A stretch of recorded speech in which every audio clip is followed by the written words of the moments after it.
السلام عليكم ورحمة الله وبركاته. الحمد لله رب العالمين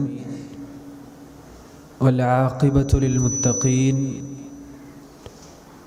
ولا عدوان إلا على الظالمين وأصلي وأسلم على خاتم الأنبياء والمرسلين محمد وعلى آله وأصحابه الفائزين أجمعين أما بعد.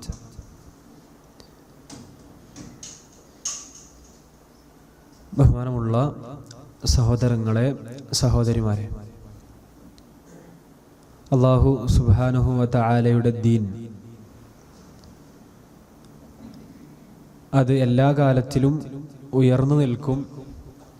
അള്ളാഹു ഈ കലിമത്തിനെ, ലാ ഇലാഹ ഇല്ലല്ലാഹ് എന്ന് പറയുന്ന കലിമത്ത് തൗഹീദിനെ, അവൻ്റെ ദീനിനെ എല്ലായിടത്തും എത്തിക്കും. ആ ഒരു ദീനീ പ്രചരണത്തിൻ്റെ വ്യാപനത്തിൻ്റെ ഭാഗം കൂടിയാണ് അറിവ് പഠിക്കുന്ന സദസ്സുകളും പള്ളിയിലും മറ്റുമായി നമ്മളിങ്ങനെ ഒരുമിച്ചുകൂടി ദീന് പഠിക്കുന്ന മറ്റ് പഠന ക്ലാസ്സുകളുമെല്ലാം. അള്ളാഹു നമ്മളിൽ നിന്ന് ഈ ഇരുത്തം സ്വീകരിക്കട്ടെ. ഈ ഒരു 3 ക്ലാസ്സിൽ, അല്ലെങ്കിൽ പ്രത്യേകിച്ച് വിശേഷിച്ചും അവസാനത്തെ 2 ക്ലാസ്സിൽ നമ്മൾ സൂചിപ്പിച്ച ആ ഒരു ഖാഇദ, ഫിഖ്ഹിയായ കർമ്മശാസ്ത്രപരമായ ആ ഒരു പൊതു നിയമം, അന്നിയത്തു ഷർത്തുൻ ലിസാഇരിൽ അമൽ, എല്ലാ കർമ്മങ്ങൾക്കും നിയ്യത്ത് നിബന്ധനയാണ്. ഇതിൻ്റെ മറ്റ് ബാക്കി കാര്യങ്ങൾ, അതിൻ്റെ കീഴിൽ വരുന്ന വസ്തുതകൾ കൂടി പഠിക്കുമ്പോഴാണല്ലോ നമ്മളൊക്കെ ഇനിയും എത്രയോ പഠിക്കാനുണ്ട് എന്ന ഒരു ബോധ്യപ്പെടൽ നമുക്കുണ്ടാവുക. ഒരൊറ്റ ഖാഇദ പഠിച്ചപ്പോഴേക്ക് ദീനിൽ മുമ്പില്ലാത്ത വെളിച്ചം നമുക്ക് കിട്ടിയിട്ടുണ്ടാകും. അങ്ങനെ ഒരുപാട് ഖവാഇദുകൾ ചേർന്നതാണ് ദീനുൽ ഇസ്ലാം. അതൊക്കെ പഠിച്ചും മനസ്സിലാക്കിയും അതിൻ്റെ തെളിവുകൾ അന്വേഷിച്ചും അങ്ങനെ ഒരു ബസീറത്തോടു കൂടിയുള്ള ആളായിരിക്കുക എന്നുള്ളതാണ് നമ്മുടെ ലക്ഷ്യം. എന്ത് പറയുമ്പോഴും ദീനിൽ അതിൻ്റെ അടിസ്ഥാനം അറിയുക. വിശാലമായ ദീനിൽ കടൽ പോലെ പരന്നു കിടക്കുന്ന അതിൻ്റെ അറിവിൽ നമ്മൾ വെറും ശിശുക്കളാണ് എന്ന് ബോധ്യപ്പെടുക എന്നതൊക്കെയാണ് നമ്മുടെ ക്ലാസ്സിൻ്റെ ലക്ഷ്യം. നമ്മൾ ഈ നിയ്യത്തുമായി ബന്ധപ്പെട്ട് ഏകദേശം 8 കാര്യങ്ങളാണ് പറഞ്ഞത്. 8ാമത്തെ മസ്അലയിൽ നമ്മൾ സൂചിപ്പിച്ചത് ഈ ഖാഇദയുടെ ഫുറൂഅ് എന്നാണ് ഫിഖ്ഹിൽ പറയുക. ഫുറൂഅ് എന്ന് പറഞ്ഞാൽ ഈ ഖാഇദക്ക് കീഴിൽ വരുന്നത് ഒരു അടിസ്ഥാനമാണല്ലോ. ഒരു മരം, ഒരു വൃക്ഷം സങ്കല്പിച്ചാൽ ആ വൃക്ഷത്തിന് വേരുണ്ട്, അതേപോലെ തന്നെ അതിൻ്റെ ആ ചില്ലകളുണ്ടല്ലോ, അതാണ് ഫുറൂആയിട്ട് പൊതുവെ പരിചയപ്പെടുത്തുക. നമ്മൾ ഈ ഖാഇദ പഠിക്കുമ്പോൾ ഫിഖ്ഹിൻ്റെ എല്ലാ ശാഖകളിലും ഇതിന് വരുന്ന ഓരോരോ മസ്അലകൾ നമ്മൾ പറഞ്ഞു. ഏറ്റവും അവസാനമായി നമ്മൾ സൂചിപ്പിച്ചു, ആരെങ്കിലും 2 റക്അത്ത് നമസ്കരിച്ചാൽ ചിലപ്പോൾ അവൻ സുബഹിക്ക് മുമ്പ് 2 റക്അത്തായിരിക്കും അവൻ്റെ നിയ്യത്ത്, അല്ലെങ്കിൽ സുബഹി നമസ്കാരം തന്നെയാകും അവൻ്റെ നിയ്യത്ത് അനുസരിച്ച് ഇത് മാറുന്നുണ്ട്. ഒരാൾ ഭാര്യയോട് അൻതി അലയ്യക ഉമ്മി, നീ എനിക്ക് എൻ്റെ ഉമ്മനെ പോലെയാണ് എന്ന് പറഞ്ഞാൽ അതിന് പല ഉദ്ദേശങ്ങളുണ്ടാകും. ഒന്നുകിൽ ത്വലാഖായിരിക്കും അയാൾ ഉദ്ദേശിച്ചിട്ടുണ്ടാവുക, വീട്ടിൽ വയ്ക്കോ എന്നുള്ള അർത്ഥത്തിൽ പറഞ്ഞതായിരിക്കും. അല്ലെങ്കിൽ ലിഹാറായിരിക്കും ഉദ്ദേശിച്ചിട്ടുണ്ടാവുക, ഞാൻ നീയുമായി ഇനി ഒരിക്കലും ബന്ധപ്പെടൂല, ശാരീരിക ബന്ധത്തിൽ ഏർപ്പെടൂല എന്ന് ലിഹാറായിരിക്കും ഉദ്ദേശിച്ചിട്ടുണ്ടാവുക. അതും അല്ലെങ്കിൽ ചിലപ്പോൾ ആദരിക്കാൻ വേണ്ടി പറഞ്ഞതോ നല്ല രൂപത്തിൽ പറഞ്ഞതോ ആവും. ഇതൊക്കെ നമ്മൾ കഴിഞ്ഞ ക്ലാസ്സിൽ പറഞ്ഞു. അപ്പം അതൊക്കെ നിയ്യത്ത് അനുസരിച്ചിട്ടാണ് മാറുക. അങ്ങനെ ഒരുപാട് ഫുറൂഉകൾ ഈ ഖാഇദക്കുണ്ട്. 9ാമത്തായി നമ്മൾ പഠിക്കാൻ ഉദ്ദേശിക്കുന്നത്, പൊതുവെ ശ്രദ്ധിച്ചിരിക്കുക, നിയ്യത്ത് വെച്ചാൽ, നമ്മളൊരു കാര്യത്തിന് നിയ്യത്ത് വെച്ചാൽ അത് അതിനു വേണ്ടിയിട്ടുള്ളതാണ്. നമ്മൾ എന്തിനാണോ നിയ്യത്ത് വെച്ചത് അതിനു വേണ്ടിയിട്ടുള്ളതാണ്. എന്നാൽ ചില സന്ദർഭങ്ങളിൽ ഒരാൾ ഫറള് മറന്നിട്ട് സുന്നത്ത് ചെയ്തു എന്ന് വിചാരിക്കുക. ഫറള് അയാൾക്കുണ്ട്, അയാളുടെ മേൽ ബാധ്യതയുണ്ട്. ദീനിൽ കുറച്ച് ഒഴിച്ചു നിർത്തപ്പെടേണ്ട കാര്യങ്ങളിൽ പെട്ടതാണ്. എന്ന് പറഞ്ഞാൽ പൊതു നിയമമാണ്, അതിൽ നിന്ന് പുറത്ത് നിൽക്കുന്ന കുറച്ച് മസ്അലകളാണ്. ശ്രദ്ധിച്ചിരിക്കും. ഒരാൾ ഫറള് മറന്നു. ഉദാഹരണത്തിന് ഒരാളുടെ മേൽ ഫറള് കുളിയുണ്ട്, അയാൾ ജനാബത്തുകാരനാണ്, അല്ലെങ്കിൽ ആ സ്ത്രീ ജനാബത്തുകാരിയാണ്, ഫറള് കുളിയുണ്ട്. പക്ഷെ ഫറള് കുളി ഉണ്ടെന്ന് മറന്നിട്ട് സുന്നത്തായൊരു കുളി കുളിച്ചു, സാധനക്ക് ഒരു കുളി കുളിച്ചു. അപ്പൊ ഇനി അയാൾ ഫറളിന് വേണ്ടി പിന്നെയും കുളിക്കണോ? കാരണം ഫറള് നിയ്യത്ത് വെച്ചിട്ടില്ലല്ലോ. ഈ സന്ദർഭത്തിൽ വേണ്ട എന്നാണ് പണ്ഡിതന്മാർ പറഞ്ഞത്. അയാൾക്ക് ആ സുന്നത്ത് കുളി തന്നെ ഫറളിന് മതിയാകുന്നതാണ്. അതേപോലെ തന്നെ ഒരാളുടെ മേൽ അയാളുടെ ഒളു മുറിഞ്ഞിട്ടുണ്ട്, അയാൾക്കപ്പം നിർബന്ധമായിട്ട് ഒളു എടുക്കണം. പക്ഷെ അയാൾ ഒളു മുറിഞ്ഞത് മനസ്സിലാക്കാതെ അയാൾ സുന്നത്തായ ഒളുവാണെന്ന് വിചാരിച്ചു. സുന്നത്തായ ഒളു എന്ന് പറഞ്ഞാൽ സാധാ ഒളുവിന്റെ മേലെ നമ്മൾ പിന്നെ ഒളു എടുക്കുമല്ലോ ഒരു നിസ്കാരം കഴിഞ്ഞാൽ. ഒളു പുതുക്കുക എന്നാണ് നമ്മളെ ഒക്കെ പറയാം, ഒളു പുതുക്കുക. അങ്ങനെ ഒളു പുതുക്കുക എന്നുള്ള നിലക്ക് ഒളു എടുത്തതാണ്, അപ്പൊ സുന്നത്തായ ഒളുവാണ്. പക്ഷെ അയാൾക്ക് ഫർളിന് എന്തെന്നെ മതി? ഈ ഒളു തന്നെ മതി. അങ്ങനെയുള്ള ചില സന്ദർഭങ്ങളിൽ ഉദാഹരണത്തിന് ഹജ്ജില് ഒരാൾ തവാഫുൽ ഇഫാദ ചെയ്യാൻ മറന്നു. ഹജ്ജിന്റെ ഒരു പ്രധാനപ്പെട്ട ഭാഗമാണല്ലോ തവാഫുൽ ഇഫാദ. തവാഫ് ഹജ്ജിന്റെ ഒരു പ്രധാനപ്പെട്ട ഭാഗമാണ്. പിന്നെ തിരിച്ചു പോരുമ്പോൾ തവാഫുൽ വിദാ ഉണ്ട്. തിരിച്ചു പോരുമ്പോൾ തവാഫുൽ ഹജ്ജിലുണ്ട് തവാഫുൽ വിദാ എന്ന് പറഞ്ഞാൽ കാബയിൽ ഒന്നുകൂടി തവാഫ് ചെയ്തിട്ടാണ് എന്ത് ചെയ്യുക, ഹജ്ജിന്റെ കർമ്മങ്ങൾ നമ്മൾ തിരിച്ചു വരിക. ഹജ്ജ് ചെയ്തവരൊക്കെ എൻ്റെ മുമ്പിൽ ഉണ്ടാകും. അപ്പോൾ തവാഫുൽ ഇഫാദ അദ്ദേഹം ചെയ്യാൻ മറന്നുപോയി, ഫർളാണത്. പക്ഷെ തവാഫുൽ വിദാ തന്നെ അതിന് മതിയാകുന്നതാണ് എന്ന് പണ്ഡിതന്മാർ പറഞ്ഞിട്ടുണ്ട്. അങ്ങനെ ചില കാര്യങ്ങൾ, അതാണ് 9ാമത്തായിട്ട് പറയാനുള്ളത്. അതുകൂടി ശ്രദ്ധിക്കണം. കാരണം ഒരു വിഷയം പഠിക്കുമ്പോൾ അത് പൂർണ്ണമായി പഠിക്കണമല്ലോ. 10ാമതായി ഇനി 2 കൂടി ഉള്ളൂ. 11 കാര്യങ്ങളാണ് നമ്മൾ ഇതിൽ വാഗ്ദാനം ചെയ്തത്. 10ാമതായി നമ്മൾ പഠിക്കാൻ ഉദ്ദേശിക്കുന്നത്, ഇത് നല്ല ശ്രദ്ധിക്കേണ്ട ഒരു കാര്യമാണ്, അതുകൊണ്ട് ശ്രദ്ധിച്ചിരിക്കുക. ഒരാൾ ഒരു ഇബാദത്ത് ചെയ്യുമ്പോൾ എന്തായിരിക്കണം അവന്റെ ലക്ഷ്യം? അള്ളാഹു ആയിരിക്കണം ആ വ്യക്തിയുടെ ലക്ഷ്യം. നമ്മുടെയൊക്കെ ലക്ഷ്യം എന്തായിരിക്കണം? അള്ളാഹ് ആയിരിക്കണം. നമ്മൾ നിസ്കരിക്കുമ്പോഴും നോമ്പ് വെൽക്കുമ്പോഴും അല്ലെങ്കിൽ കുളിക്കുമ്പോഴും എന്ത് ഇബാദത്ത് എടുക്കുമ്പോഴും നമ്മുടെ ലക്ഷ്യം അള്ളാഹു ആയിരിക്കണം. അള്ളാഹുവിനെ ഉദ്ദേശിക്കണം, അള്ളാഹിനെ മാത്രമേ ഉദ്ദേശിക്കാവൂ, വേറെ ഒരു ഉദ്ദേശം ഉണ്ടാവാൻ പാടില്ല. ഇനി വേറെ വല്ല ഉദ്ദേശം ഉണ്ടെങ്കിൽ അത് 3 അവസ്ഥകളാണ് പൊതുവെ ഉണ്ടാവുക.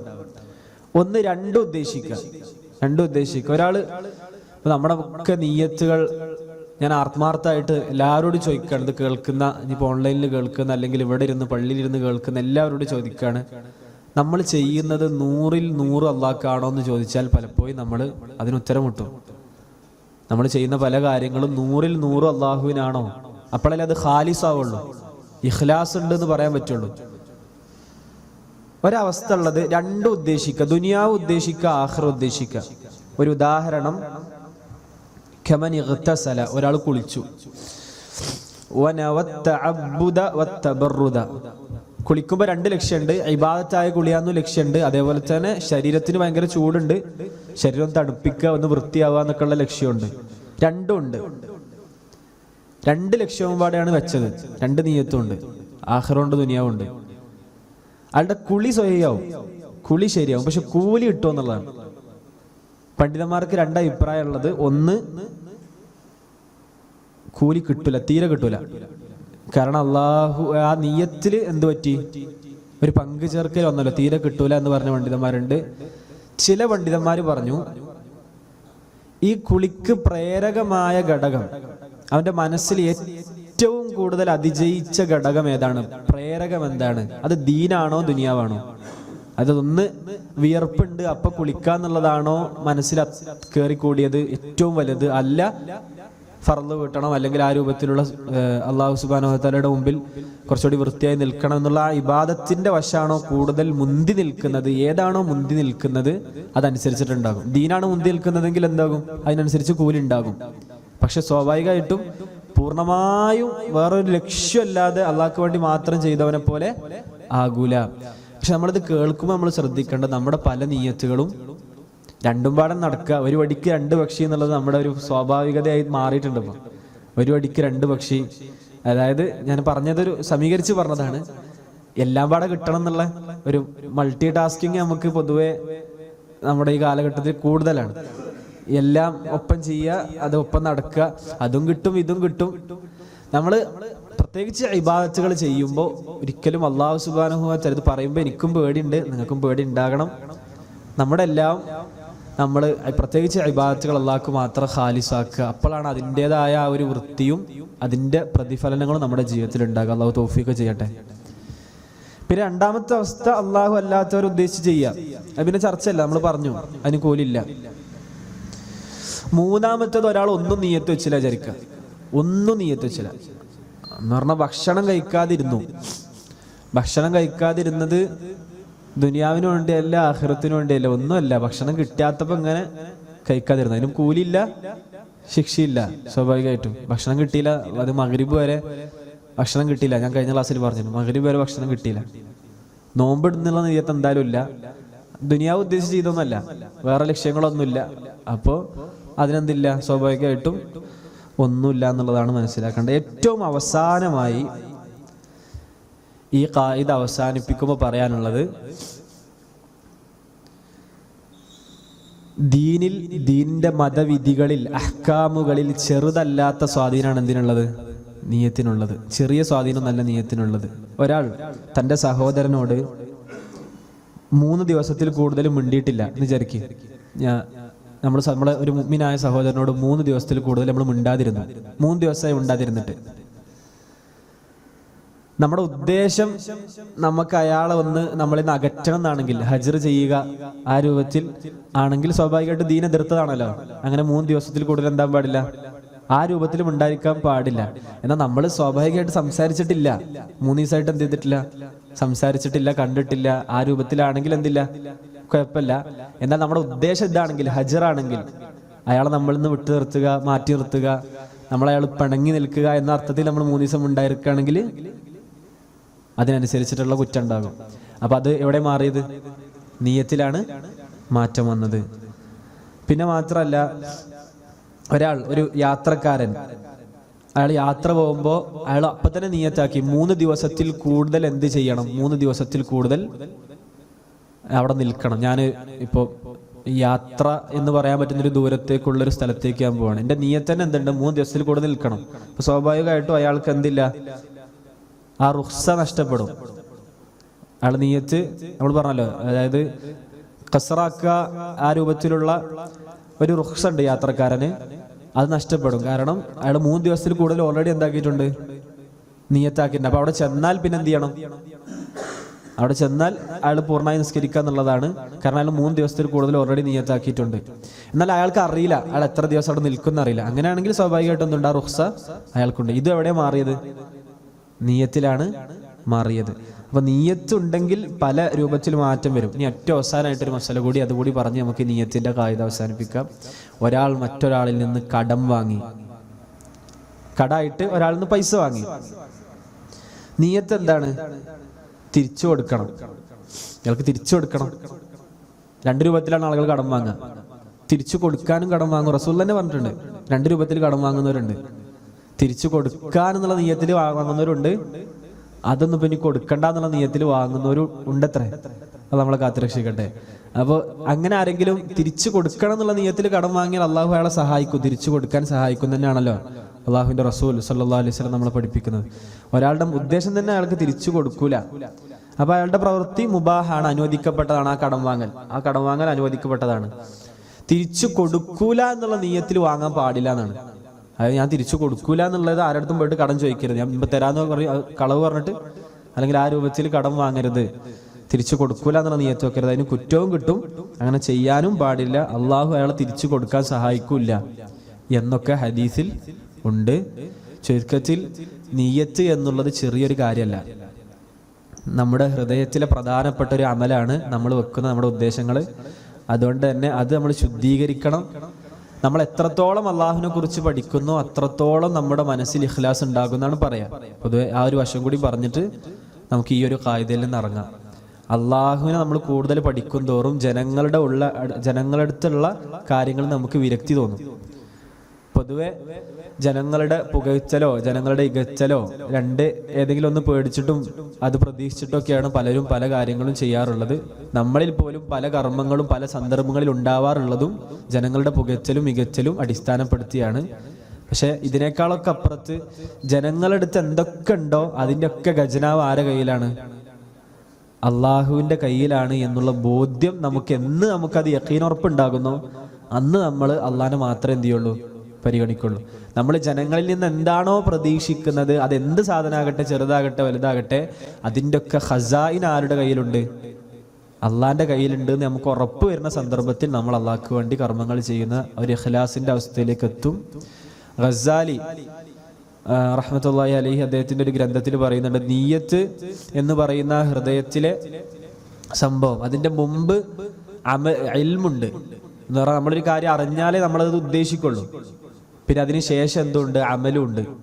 കാരണം ഉദ്ദേശിച്ചാലേ നമ്മൾ ചെയ്യുള്ളൂ. ഇപ്പം നടുവിലാണ് നിയ്യത്ത് കിടക്കുന്നത്. മുമ്പ് നമ്മൾ അതിനെക്കുറിച്ച് അറിയണം, ശേഷം നമ്മളത് ചെയ്യണം. നടുവിലാണ് നമ്മൾ ഇത് ഉദ്ദേശിക്കുക എന്നുള്ള അവസ്ഥ ഉണ്ടാകുന്നത്.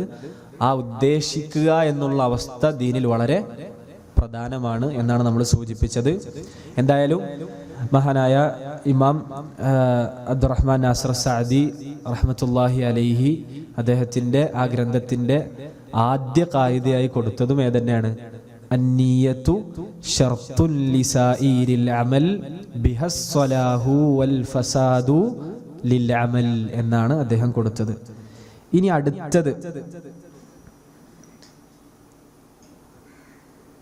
അടുത്ത ബൈത്തിലേക്ക് നമ്മൾ കടക്കുകയാണ്. അപ്പോൾ ഒന്ന് കഴിഞ്ഞു, ഒരു ഖായിദ നമ്മൾ പഠിച്ചു, അൽഹംദുലില്ലാഹ്. അത് പഠിച്ചു എന്നുള്ള ഒരു രൂപത്തിൽ നമ്മൾ മനസ്സിലാക്കി. ഇനി ഇൻഷാ അല്ലാഹ് അതിന്റെ വിശദമായ പഠനങ്ങളിലേക്ക് നമ്മൾ കടക്കും. അതിനെക്കൊണ്ട് പറയാൻ പറ്റുന്ന രൂപത്തിലുള്ള ചെറിയ ചെറിയ കാര്യങ്ങളൊക്കെ നമ്മൾ പറഞ്ഞു. ഇത് ഫിഖ്ഹ് എന്ന് ഉദ്ദേശിച്ചത്, കർമ്മശാസ്ത്രം ഉദ്ദേശിക്കുന്നത് വുദു എടുക്കല്, അതേപോലെ തന്നെ നിസ്കാരം, അങ്ങനെ പോകുന്ന ഫിഖ്ഹ് കിതാബുകളല്ല നമ്മുടെ ഈ കർമ്മശാസ്ത്ര പഠനം. ഇത് ഫിഖ്ഹ് കിതാബുകളിൽ നിന്ന് അവസാനം നമ്മൾക്ക് കിട്ടുന്ന പൊതു ഖായിദകളാണ്. ഫിഖ്ഹ് മുഴുവൻ മനസ്സിലാക്കിയ ഒരു വ്യക്തി കിട്ടുന്ന പൊതു ഖായിദകളാണ്. ഒന്ന്, ദീനിന്റെ എല്ലാ മസ്അലകളിലും കയറി വരുന്നൊരു ഖായിദയാണ് അന്നിയത്തു ശർത്തുൻ ലിസായിരിൽ അമൽ, അല്ലെങ്കിൽ അൽ ഉമൂറു ബി മഖാസിദിഹ എന്ന് പറയുന്ന ആ ഒരു നിയമം. ഇൻഷാ അല്ലാഹ് നമുക്ക് അടുത്ത ഒരു ബൈത്തിലേക്ക് കടക്കാം. അടുത്ത ഒരു വരി അദ്ദേഹം പറയുന്നത്, അദ്ദീനു മബ്നിയുൻ അലൽ മാസാലിഹി ഫീ ജൽബിഹാ വദ്ദർഇ ലിൽ ഖബാഇഹി. അദ്ദീനു മതം എന്ന് പറയും. ഇനി അടുത്ത ഖായിദ പഠിക്കുകയാണ്. നിങ്ങൾ തയ്യാറല്ലേ? അടുത്ത ഖായിദയിലേക്ക് പോയിക്കൂടെ? ഇൻഷാ അല്ലാഹ്. അദ്ദീനു മതം എന്ന് പറയുന്നത് മബ്നിയുൻ, അത് നിലകൊള്ളുന്നതാണ്, അലൽ മസാലിഹി, മസാലിഹുകളുടെ മേൽ, മസ്ലഹത്തുകളുടെ മേൽ, നന്മകളുടെ ഉപകാരങ്ങളുടെ മേൽ നിലകൊള്ളുന്നതാണ്, നല്ല കാര്യങ്ങളുടെ മേൽ നിലകൊള്ളുന്നതാണ്. അതായത് ഉപകാരമുള്ള കാര്യങ്ങളുടെ മേലാണ് മതം നിലകൊള്ളുന്നത്. മതം ഉപകാരത്തിന്റെ അടിസ്ഥാനത്തിലാണ്. അള്ളാഹ് എന്ത് കൽപ്പിച്ചാലും അതിലെന്തുണ്ടാകും? ഉപകാരം ഉണ്ടാകും. ഫീ ജൽബിഹ എന്ന് പറഞ്ഞാൽ അത് വലിച്ചു കൊണ്ടുവരിക, അത് കൊണ്ടുവരിക എന്നുള്ളതാണ് മതത്തിന്റെ ലക്ഷ്യം തന്നെ. അപ്പൊ ദീനിൽ ഏത് ഹുക്കുമുണ്ടോ, ദീനിൽ ഏത് മതവിധിയുണ്ടോ, റസൂലുള്ളാഹി സ്വല്ലല്ലാഹു അലൈഹി വസല്ലം നമ്മളോട് എന്തൊക്കെ കൽപ്പിച്ചിട്ടുണ്ടോ, അള്ളാഹു സുബ്ഹാനഹു വ തആല നമ്മളോട് എന്തൊക്കെ കൽപ്പിച്ചിട്ടുണ്ടോ, അതൊക്കെ എന്തിന്റെ അടിസ്ഥാനത്തിലായിരിക്കും? മസ്ലഹത്തിന്റെ അടിസ്ഥാനത്തിലായിരിക്കും. നമുക്ക് ഉപകാരം ഉണ്ടാവുക എന്നുള്ളതാണ് ദീന്റെ ലക്ഷ്യം. പലപ്പോഴും പല ആളുകളും ചിന്തിക്കുന്നത്, എന്നാലും ഇപ്പൊ ഈ മതവിധിയൊക്കെ ഈ കാലഘട്ടത്തിൽ പ്രായോഗികമാണോ? അങ്ങനെ ചിന്തിക്കുന്നവർ വരണ്ട്. ശരിക്ക് ദീന് എന്തൊക്കെ മതവിധികളുണ്ടോ അതൊക്കെ ഈ മസ്ലഹത്തിന്റെ അടിസ്ഥാനത്തിലാണ്. ഫീ ജൽബിഹ, മസ്ലഹത്തുകൾ വലിച്ചു കൊണ്ടുവരിക, വദ്ദർഇ, തടയുക, ലിൽ ഖബാഇഹി, നമുക്ക് ഉപദ്രവം ഉണ്ടാകുന്ന മോശപ്പെട്ട കാര്യങ്ങളെ തടയുക, ഇതാണ് ദീനിന്റെ അടിസ്ഥാനം.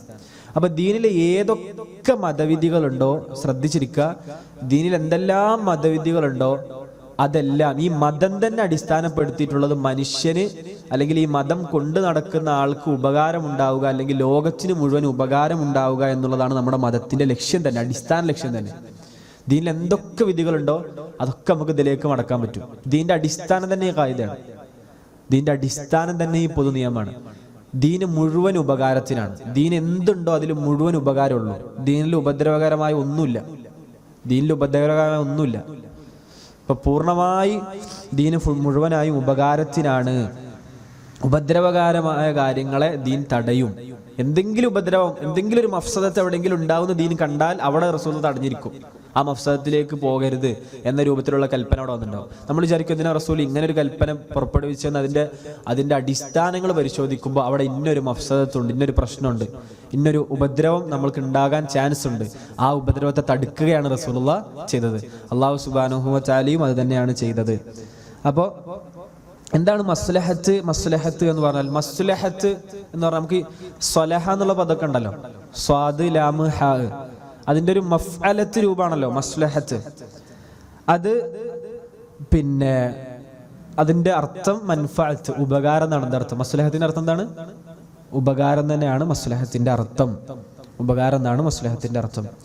ഇവിടെ ദീനിൽ മസ്ലഹത്ത് എന്ന് പറഞ്ഞാൽ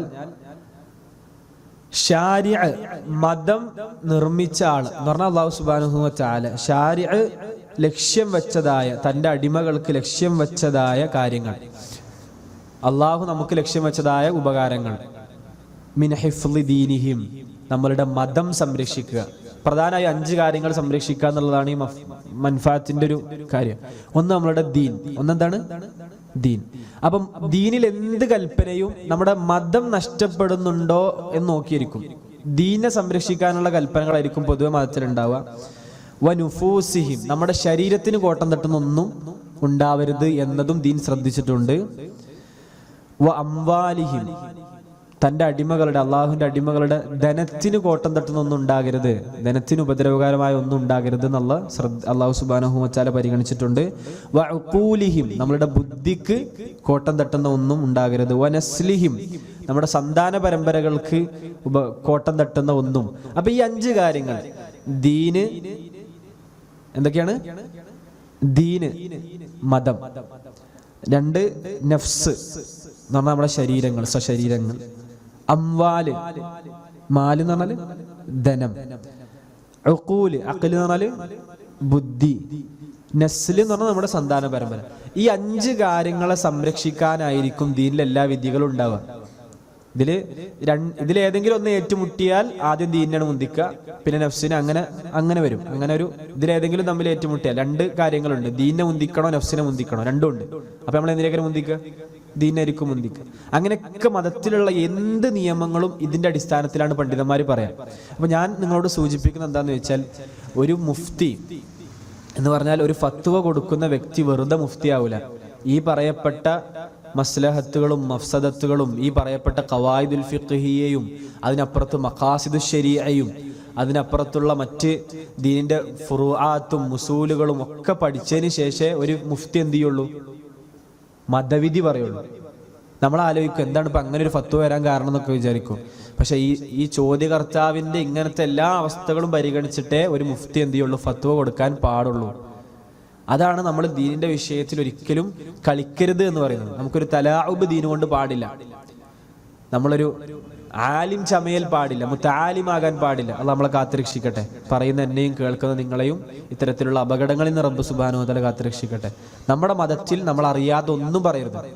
നമ്മുടെ മതത്തിൽ നമ്മൾ അറിയാത്ത ഒരു വിഷയവും സംസാരിക്കരുത്. എന്ത് പറയും? എനിക്കറിയൂല എന്ന് പറയാം. മഹത്തുക്കളായ പണ്ഡിതന്മാർ, ഇപ്പൊ ഇമാം മാലിക്കിന്റെ ഒക്കെ സ്ഥാനം എന്താ? നമ്മൾ ഇമാം മാലിക്കിന്റെ നമ്മുടെയൊക്കെ സ്ഥാനം വെച്ച് ആലോചിച്ച് നോക്കുമ്പോൾ നമ്മൾ അറിയാതെ പറയുന്നൊരു കാക്കില്ലേ, എവിടെ കടലും കടലായും പിന്നെ ആകാശത്തുള്ള സുറയ്യ നക്ഷത്രവും മണ്ണും തമ്മിൽ എത്ര വ്യത്യാസമുണ്ട്? അതേപോലെ വ്യത്യാസമുണ്ട് നമ്മളും അവരൊക്കെ. സുറയ്യ എന്നൊക്കെ അറബിയിൽ ചോദിക്കലുണ്ട്. ഈ മണ്ണും സുറയ്യ നക്ഷത്രവും തമ്മിൽ എത്ര വ്യത്യാസമുണ്ട്?